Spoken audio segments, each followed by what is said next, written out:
목회를 하면서 우리 그리스도인들에게 종종 듣는 말이 있습니다.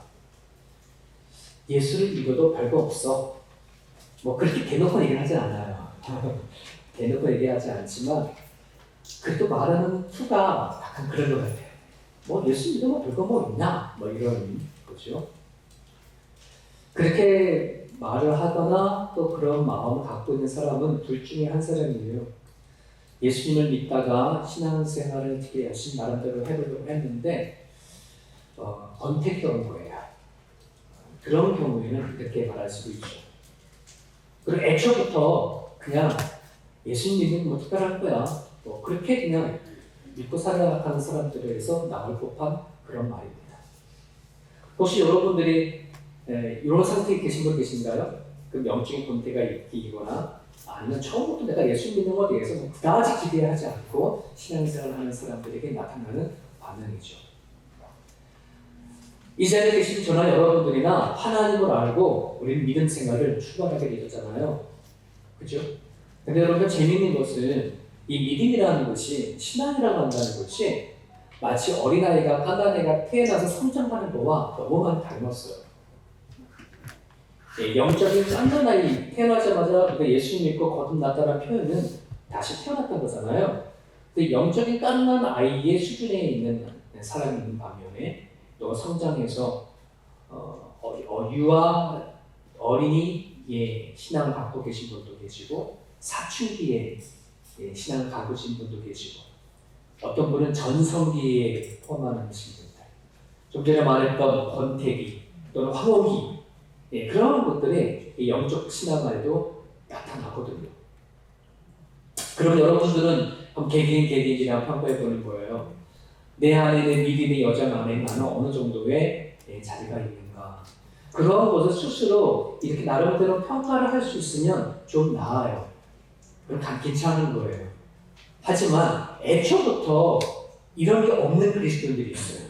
뭐 태어나는 것도 뭔지, 사춘기가 영적 사춘기가 뭔지, 전성기가 뭔지 전혀 모르는, 뭐 교회를 오래 다녔음에도 불구하고 아직 내 안에서는 이 믿음의 여정이라는 게 출발되지 아니하는 그리스도인들이 있습니다. 그것이 문제이죠. 그런 것을 이전에 말씀드렸지만 그 믿음은 믿음이기 전에 망상이다 라고 말씀을 드렸어요. 또는 내가 믿는 하나님을 믿는 게 아니라 내가 믿는 믿음을 그냥 믿고 살아가는 사람이라고 말할 수 있습니다. 나는 죽고 예수로 살고자 원하는 서인교회 성도 여러분들은 뭐 전성기를 갖고 막 영적으로 이렇게 성장하기 바라는 떠나서 이 믿음의 여정이 여러분들 가운데 있기를 바라요. 그리고 여러분 스스로 그 여정을 알았으면 좋겠어요. 지금 내 믿음과 내 신앙은 요 단계인 것 같다. 또 이만큼 온 것 같다. 아니 좀 권태기에 빠진 것 같아. 아니면 한국에 있어. 나름대로의 믿음과 신앙을 나름대로의 평가할 수 있는 그 무엇을 가지고 있어야 해요. 그렇지 않으면 우리의 믿음의 믿음은 정말 내가 망상 속에 있지 않나? 하나님을 믿는 게 아닌 내가 믿고 싶은 어떤 내 마음을 믿고 있지 않나? 하는 그런 생각을 될 수 있습니다. 여러분 사람마다는 다 성향이라는 것이 있죠. 여러분 개인 내 성향은 참 좋아 하시는 분이 복 받은 거고요. 여러분 성향들 다 다르죠. 기질도 다 다르고요. 살아가는 삶의 자세가 사람들마다 다 달라요. 자 이를테면 어떤 친구와 다투고 싸웠단 말이죠. 그런 일이 비일비재하지 않습니까? 싸웠어요. 근데 어떤 사람들의 성향과 기질은 삶의 태도는 뭐 이까짓 거 먹고 뭐 대수라고 얼른 그냥 손 내밀어 미안해 친구야 뭐 술 한잔을 먹든 아니면 뭐 그냥 호탕하게 손 내밀어서 미안하다라고 하는 말을 쉽게 말하는 사람도 있어요. 하지만 어떤 누구에게는 이 말하는 거를 손 내밀어 내가 미안해 라고 하는 말을 죽기보다 싫어하는 사람들이 있어요. 여러분들은 어느 쪽에 속합니까? 근데 여러분 이러한 것이 누구나 할 것 없이 다 갖고 있는 거잖아요. 근데 만약에 내가 먼저 손 내밀어서 미안해 친구야 라고 하는 이 기질을 갖고 있는 사람이 내가 하나님을 믿고 예수님을 믿고 내 자신을 돌아보니까 하나님이 어떤 분인지 알게 되어지 보니까 내가 이렇게 하면 안 되겠구나 라고 하는 믿음의 도전을 받고 정말 이를 악물고 내가 먼저 손을 내밀어서 친구가 미안해 했다고 한다면 여러분 이 일은 작은 일이에요? 큰 일이에요? 네? 잘 모르겠어요? 큰 일이죠. 큰 일인 거예요. 그 사람에게는 대단한 일이잖아요. 자, 그런데 그 사람에게는 대단한 일이요, 큰 일이요, 죽기를 각오한 일이요, 자존심을 내려놓은 일이지만 제3자의 입장에서 봤었을 때에는 어떻게 보일까요? 그러려니 하죠. 왜 그런 사람도 있으니까. 그걸 쉽게 행동하는 사람도 있고 쉽게 손님 미안해하는 사람도 있으니까 제3자 입장에 봐서는 그걸 몰라요. 그게 그 사람에게 큰 일인지 몰라요. 그렇구나. 또 어떤 사람이 그 당연하지 뭐 이렇게 생각할지도 모르겠어요. 하지만 그 당사자에게는 그거는 대단한 발전인 거예요. 대단한 큰 일인 거예요. 남들은 그걸 몰라요. 하지만 누구는 알까요? 나 자신은 알죠. 나 자신. 내가 예수님 때문에 그렇게 하고 있다는 것, 예수님 때문에 이렇게 한다는 것을 남들은 모르지만 반드시 그 사람은 알 거예요. 그렇죠? 이거를 믿음의 증거라고 해요. 예수님을 통해서 내가 바뀌고 남은 모르지만 나는 아는 이 믿음의 증거를 갖고 있는 사람이에요. 남들이 알아주지 않아도 여러분 각자에게 이 믿음의 증거가 있기를 바라요.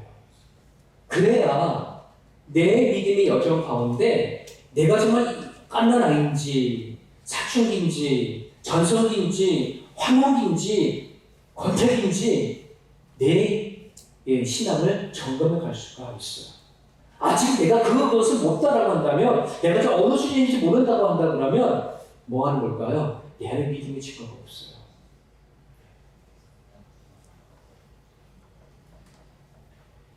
여러분 안에 자신만이 아는 믿음의 증거가 있습니까? 답할 수 있기를 그러놓고 기도하십시오. 하나님, 내가 하나님을 믿고 예수님 나를 십자가 못 박고 돌아가시고 성령의 이곳에 오셔서 나 가운데 역사하신다고 하는데 아버지, 내가 예수님 때문에 하나님 때문에 변화되자 내 생각, 내 마음, 내 결단, 내 삶이 이 길을 원합니다. 그게 우리한테 필요한 방법이라고 했습니다.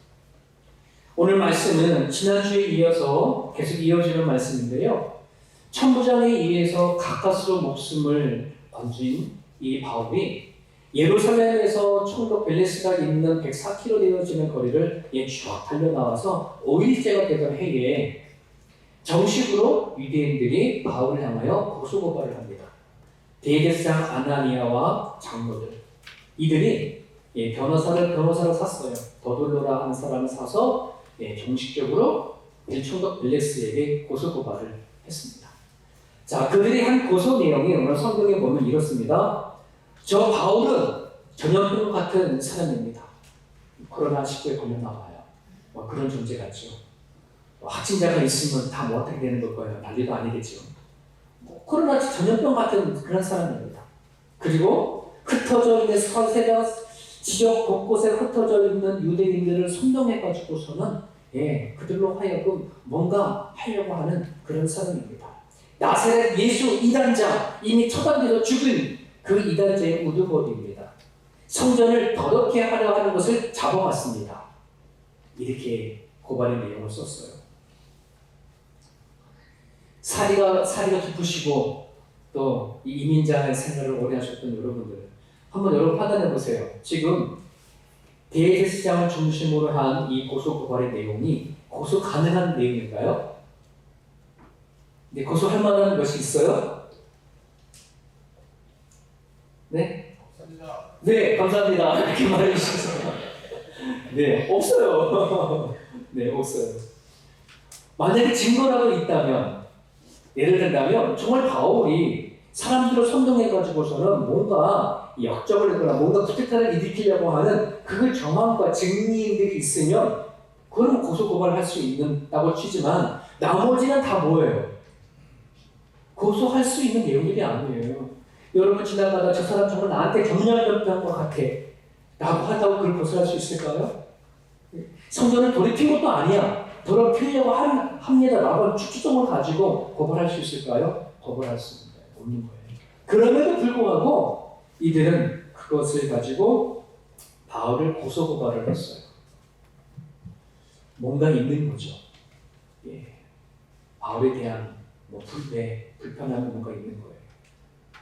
자, 그래서 이 총독 벨레스가 그 고소고발을 다 들은 다음에 바울을 향해서 끄떡끄떡 너가 한번 얘기해봐라, 변명해봐라. 그랬더니 바울이 일어났어요. 바울이 일어나가지고서 다음같이 얘기를 하는 거죠.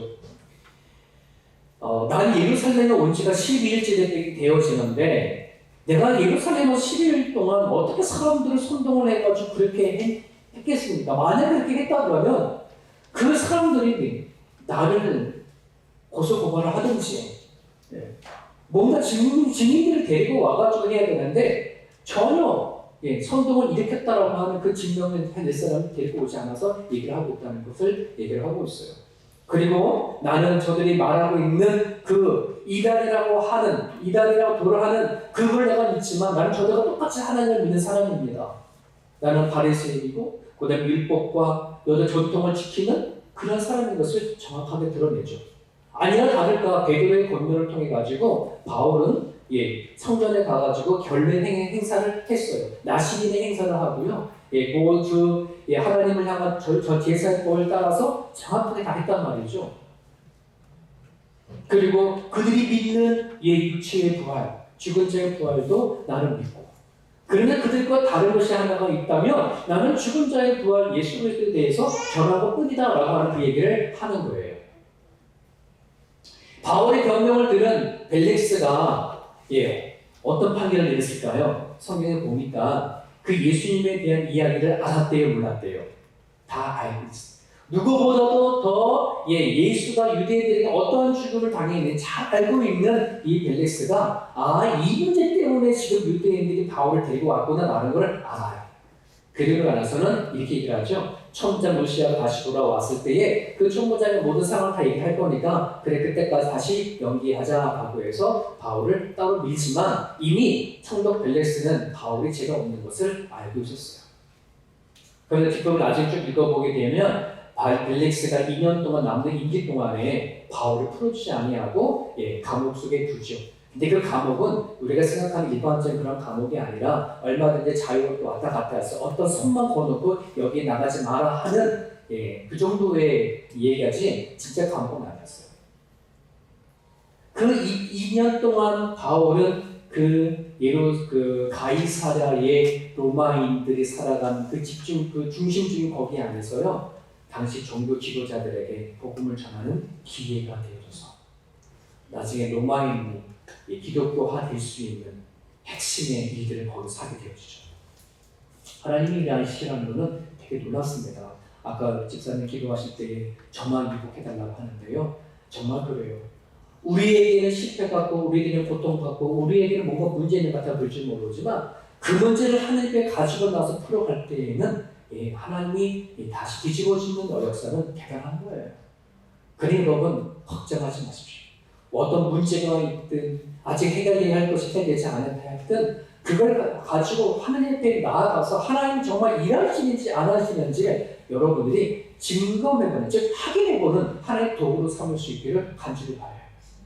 하나님은 반드시 일하십니다. 내가 그 문제를 가지고 하나님 앞에 나가지 않았기 때문에 문제지. 내가 그 문제를 가지고 하나님 앞에 매달려 나아갈 때 하나님 반드시 일하시는 분입니다. 근데 여러분 여기 조금 제가 이 본문 말씀에서 같이 나누고 싶은 얘기는 이거거든요. 예수님에 대한 증거 없이는 우리 믿음은 자랄 수가 없다는 거예요. 한번 상상해보세요. 총독 벨레스가 앞에 있고 그 자리에 대제사장 아나니아, 장로들, 그리고 그들이 산 변호사, 그리고 바울, 유대인들. 총독 벨레스만 빼놓고 그 자리에 있는 모든 사람들은 다 하나님을 믿어요. 같은 하나님을 믿어요. 율법을 행하고 지키고 그리고 하늘나라도 있는 것도 알고 죽은 자의 부활도 있는 다 아는 그 자리예요. 자, 그런데 이들과 바울이 다른 게 뭘까요? 그러면 다 하나님을 알고 또 예수도 알아요. 예수 아는 건 천도도 알거든요. 근데 바울이 이들과 다른 것이 무엇이 있겠냐라고 한다면 예수의 증거예요. 예수의 증거가 바울을 가졌다는 말이에요. 다른 사람들은 예수를 알기만 하는 것 뿐이에요. 예수의 증거가 없다는 말입니다. 이 차이는 믿음의 생활을 가는 데 있어서 하늘과 땅의 차이가 사실을 기억을 했으면 좋겠습니다. 오늘 우리가 본문에서 깨달아야 할 말씀이 이 부분입니다. 그리고 내 살아간 가정 가운데 예수에 대한 증거가 있느냐 없느냐, 이것이 내 안에 있는 믿음이 앞으로 성장하느냐 안 하느냐, 멈춰 있느냐 아니면 퇴보하느냐 뒤돌아서느냐 하는 것이 여기에 달려져 있다는 사실을 기억을 했으면 좋겠습니다. 자, 그러면 왜 이토록 대제사장들과 장로들, 유대인들이 바울을 말도 안 되는 걸 가지고 고소고발을 했을까요? 이들이 지금 왜 바울을 통해 가지고 지금 여기까지 오게 되었을까요? 이 말은 뭐와 똑같은 거냐면 왜 유대인들이 예수를 십자가에 못 박혔을까요? 라고 하는 질문과 같은 맥락을 이루어져요. 유대인들은 지금 고소고발을 하는 그 당시 대제사장들, 장로들은요, 기득권을 잃어버릴 거라는 두려움이 있는 거예요. 기득권. 제가 자신들이 지금까지 살아오는 가정 가운데 만들어진 그 자리에서 얻어지는 이익과 어떤 권리와 선택할 수 있는 그 풍요로움, 이 기득권이거든요. 이것에 대한 놓치 못해 잃어버릴 거에 대한 두려움이 더 강한 거예요. 참 아이러니한 문제예요. 하나님이 이들에게 복을 주시고 축복하시고 율법을 주시고 선택했는데 그 선택이, 그 율법이, 그 믿음이 도리어 하나님이 보낸 예수 그리스도를 거부하는 것이 되어버렸어요. 왜 그럴까요? 거기 안에는 기득권의 생각이 되는 거예요. 종교라고 하는 것을 통하여서 하나님을 믿는 거라고 하는 걸 통해서 자신들이 얻는 기득권, 이득, 이걸 놓지 못하는 거예요. 여러분 머리에서 생각하십시오. 오늘날 현대의 기독교가 이 기득권 앞에서 어쩔 줄 몰라 하는 상황이 지금 현실이거든요. 기꺼이 내려놔야 돼요. 예수를 믿는 그 믿음으로 만들어진 그 제 권력이든 자리이든 힘이든 파워든 예수 그리스도를 통해서 뭐 해야 돼요? 내려놔야 되는 거예요. 개인이 갖고 있는 이득이든 단체가 가지고 있는 기득권이든 예수 안에 뭐 해야 돼요? 언제든지 내려놓을 수 있는 자세가 되어줘야지. 그렇지 아니하게 되면 그걸 지키려고 하면서 뭘 놓쳐버린다? 진리를 놓쳐버려요. 하나님을 놓쳐버려요. 예수를 잃어버리는 일까지 갈 수가 있단 말이에요. 예수님께서 오셔서 바리새인들, 그 당시의 종교 지도자들 향하여 거침없이 그들 속에 있는 가식과 거만함을 낱낱이 밝혔단 말이죠. 그거를 아는 백성들이 어떻게 볼까요? 바리새인들을 향하여서, 종교 지도자를 들여서 그들 종교했던 백성들이 뒤돌아서 버리면 그들이 가지고 있는 이득권을 뭐 하는 거예요? 다 놓쳐버릴 것이라는 두려움이, 예수가 하나님의 아들인 상관하지 않아. 알려고 하지도 않아. 정말 예수가 하나님의 아들인가를 좀 찾아가서 보고 듣고 뭔가 경험해보고 하면 괜찮을 텐데 그게 지금 필요하지 않아. 그들에게는 내가 하나님 믿는 것은 나는 그냥 누리고 있는 이 기독권만 저 예수가 아닌 예수 때문에 망치지 않았는데, 잃어버리지 않았는데, 그 욕심이, 그 마음이 결국은 예수님을 하나님의 아들인지 확인해보지도 않고 뭐 하는 거예요? 십자가에 달려 죽여버렸어요. 자, 근데 그 예수님이 3일 만에 부활했어요. 예수님이 하나님 아들인 것을 죽음으로 부활하셔서 증명해 보여줬어요. 자, 근데 바리새인들과 유대인들이 이걸 인정할 버린 돼야 안 돼요. 아니, 인정하는 순간 여전히 뭐예요? 또다시 자신의 모든 기득권과 자신 가지고 있는 모든 자존심과 자기들이 결정과 십자가 못 보게 죽였는데 그것이 실수였어. 진짜 예수 하나님 아들이었어라고 하는 순간 어떻게 되는 걸까요? 그들이 가지고 있는 모든 걸 하루아침에 다 무너져 버릴 것에 대한 두려움, 잃어버릴 것에 대한 두려움이 예수를 안 받아들이는 거죠. 그런데 다시 바울을 통해 가지고 그런 일이 일어나니 가만히 두겠습니까? 가만히 두겠습니까?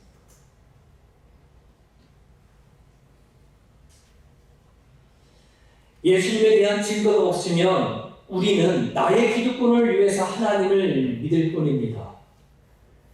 예수님에 대한 증거가 없으면 과연 나는 무엇을 때문에 하나님을 믿는가라고 하는 질문을 던져야 합니다. 나는 하나님을 믿는 것이 내가 이 땅을 살아가기 위한 기득권, 실권, 어떤 이익, 유익, 그거를 위해서 여러분들이 하나님을 믿고 살아간다 그러면 여러분 그 믿음은 잘못된 거예요. 증거 없이 내가 하나님을 믿는 겁니다. 이스라엘 백성들이 하나님 안에서 하나님을 믿으면서도 불구하고 예수님을 십자가 못 박혀 돌아가신 짓을 우리도 잘하면 하게 될 수가 있다는 말이에요. 여러분들이 예수님을 믿고 하나님을 믿는 것이 수단이나 도구나 나름대로 정치나 여러분들의 그 어떤 기득권을 위해서 믿는 하나의 도구가 되지 않기를 주님의 축복합니다. 제가 한국 두레교회에 있었을 때에 행정 목사로 있다가 여기 불러서 호주에 왔는데요.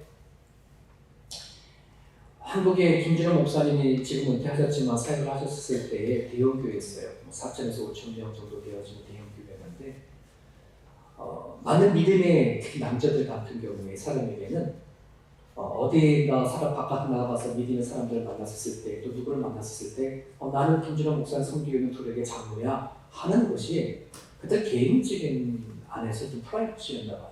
뭔가 자기가 자랑할 수 있는 그런 뭔가 있나 봐요. 근데 그게 여기 어디에도 있더라고요. 작은 교회에 난 장로라 말을 못하고 난 세순교회 장로야 라고 말하면 똑같은 장로지만 다른 장로인 거예요. 웃어주셔서 감사합니다. 근데 제가 목회를 사역을 하셨을 때에 장로님이 두레교회 안에는 시모 장로가 있었어요. 성도들이 뽑은 장로님들이 있었고요. 사역 장로님들. 그러니까는 각각의 여러 교회에서 여러 가지 문제가 있거나 힘들거나 이사를 하신 분들이 오시는 장로님들이 계셨어요. 근데 그분은 시모 장로가 될 수 없으니까 김진호 목사님이 생각한 끝에 그분들 다 한 교회 성도 장로가 아니었겠냐. 은퇴한 나이가 아니면은 우리가 사역 장로, 그냥 교회 안에서 여러 일을 할 수 있는 사역 장로를 불러주자. 당연히 도우지 못하지만 나름대로 사역 장로로서 할 수 있는 그런 일을 마련해 주셨어요. 이거 실무 장로와 사역 장로가 있었어요. 장로회 하게 되어지면 두 장로들이 다 같이 모여서 회의도 하고 그렇게 하죠. 자, 그런데 어떤 집사님이 그 안에 들어오고 싶었던 거예요. 어떻게 하면 내가 이 두레교회 안에서 장로라는 이름을 들을 수 있을까? 어떻게 하면 나 저 장로회에 들어갈 수 있을까라고 하는 것이 본인의 마음에 뭔가 컸게 보여졌고 뭔가 있어 보였던 것 같아요. 근데 아무리 생각해봐도 이 두레교회에서 장로가 돼서 의미가 보이지 않으니까 깨를 냈습니다. 작은 교회가 장로 돼서 와야지 라고 하는 거죠. 그러고 나서는 언제 안 보이는 거예요. 한 1년 반인가를 안 보이시더니 어느 날 오셔서 등록 다시 하셨어요? 떠나시지 않고 다시 오신 거예요. 그때 장로가 되셔서 오셨대요. 장로 된 거 보여주세요.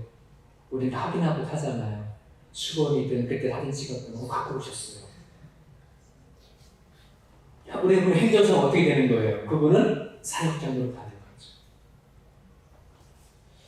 거죠. 뒤 얘기를 하게 되면 참 그것 때문에 김진호 목사님 은퇴한 다음에요 되게 힘들었어요. 그 장로가 중심이 되어서 사역 장로들이 신무 장로를 밀어버리고 나중에는 이렇게 더 큰 얘기를 하다 보면 여러분 상처를 입을 뿐이지. 그분은 그런 상황을 보면서 이게 뭐지? 그분이 교회를 한두 번 다닌 것도 아니고 오랫동안 교회를 생활을 하셨던 분이신데 얘기를 들어보니까 몇 년 다니고 만 것이 아니라 어렸을 때부터 신앙생활을 하셨던 분이셨는데 왜 그 오랫동안 교회를 다니고 믿음을 지켰음에도 불구하고 하나님 믿는 그 수준이 왜 자기 자신을 이용한 자리까지 갈까? 예수님에 대한 증거가 없기 때문입니다. 여러분 예수님에 대한 증거가 없으면요 내가 하나님을 믿고 교회를 다니는 이 모든 것들이 도구가 되고요 자기를 위한 정치 수단이 되어버리고요 내 나름대로의 하나님을 이용한 자리까지 갈 수 있다는 사실을 여러분 기억을 했으면 좋겠습니다. 여러분 모든 스포츠에는요 심판이라는 사람들이 있죠. 그렇죠? 그 심판자. 여러분 그 스포츠 할 때에 이 선수들이 심판의 말을 거부할 수 있어요, 없어요? 거부 못합니다. 거부가 따지고 그럼 뭐하는 거예요? 당장 퇴장시키면 자기 손해예요. 그러니까 그 경기 안에서의 심판은 거의 절대적이잖아요. 자, 그런데 여러분이 심판자라고 한 경기를 운영하는 심판자라고 생각하시면 여러분들이 신인이 아닌 이상 정확하게 100%다 맞출 수 있어요? 아니면 틀릴 수가 있어요? 틀릴 수가 있죠. 오심이 되어질 수 있단 말이죠. 그러면 내가 뭔가 이거 분명히 아웃인데 내가 세이프라고 했단 말이에요.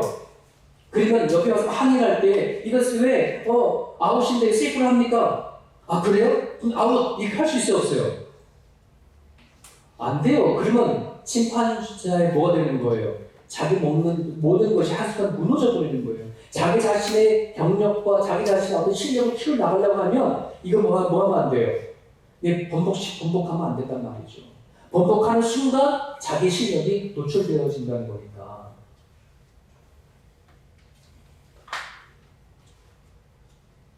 그런데 지금은 그게 가능해졌어요. 왜요? 지금 심판을 막 하다가 내가 분명히 세이프인데 아웃했단 말이에요. 그 사람들이 그 세이프인데 아웃이라고 그러니까 나왔을 때 고집 부릴 수 없는 것이 하나 생겼어요. 뭘 확인해봐요? VAR을 확인해보죠. 이렇게. 축구 선수가 아마 분명히 자기는 업사이드라고 해서 골을 취소시켰는데 한번 확인해보는 거죠. 자, 그럼 저 심판자는 누굴 따라 뭘 봐요? 저 VAR을 통해서 확인되어진 것을 받아들여야죠. 받아들였으면 자기가 내가 오심했다고 하는 것을 뭐 했습니까? 번복해야 되는 거죠. 여기에 우리들이요 예수를 믿는다는 거는요 하나님을 믿는다는 거는요 내가 지금까지 살아왔던 심판자요 나는 절대적이었던 나를 뭐 하는 거예요? 하나님 앞에 옮겨가는 거예요. 내가 지금까지 내 안에서 판단되어지고 내 안에서 결정되어졌던 이 모든 것들을 하나님 안에 얼마든지 뭐 할 수 있다? 교정할 수 있다. 얼마든지 뒤에 엎을 수 있다. 나는 이게 절대적으로 맞아 했는데 하나님은 아니더라고 하면 아니라고 옮겨갈 수 있어야 한다는 거예요. 그래야 하나님을 내가 믿는 거예요.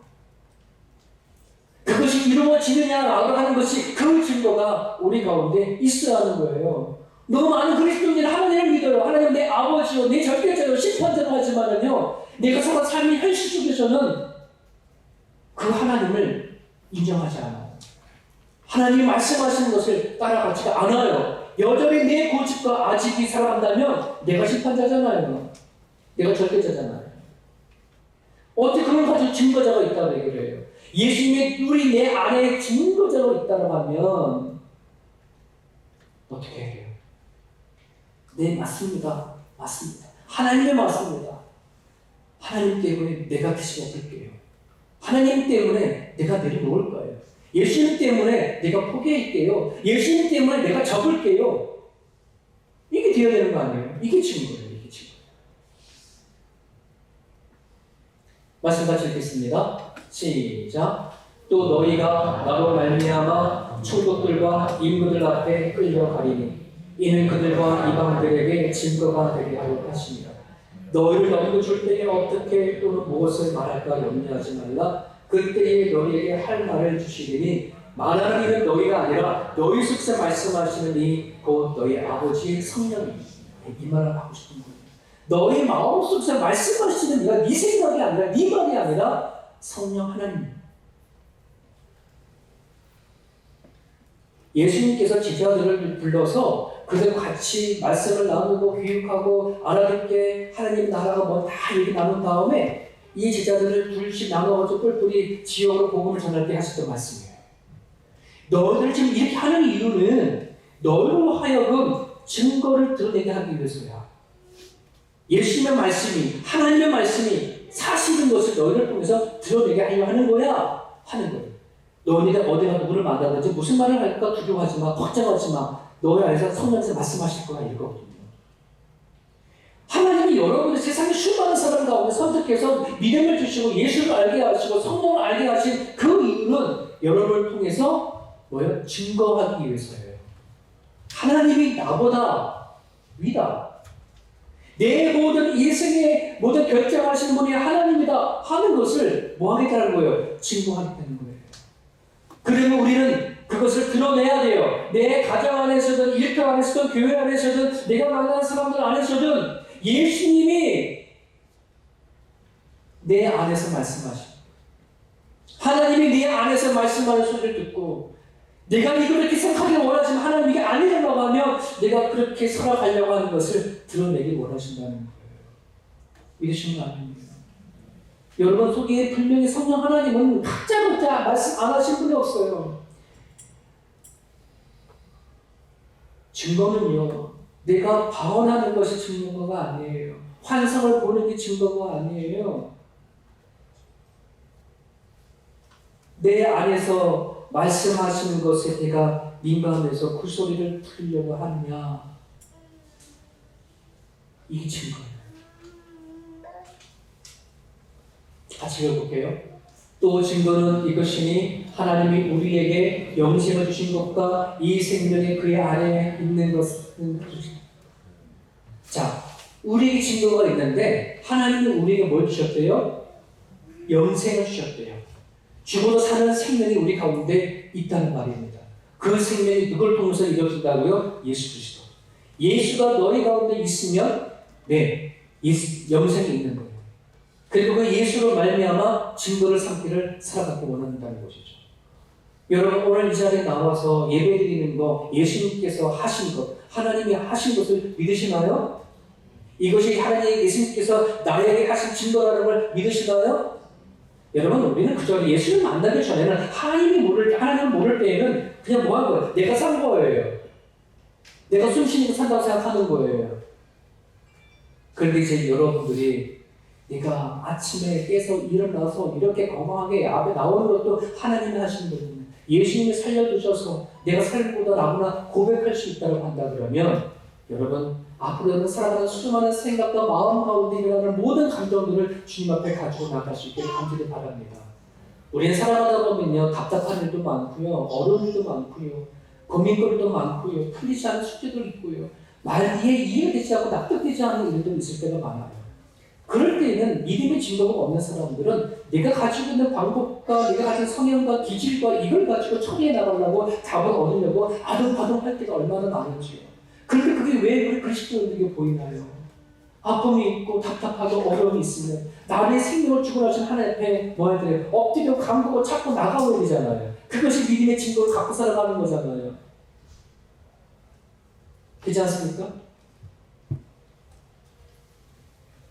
여러분 가운데 예수님으로 오는 기쁨이 있나요? 여러분 가운데 예수님 때문에 오는 평강이 있나요?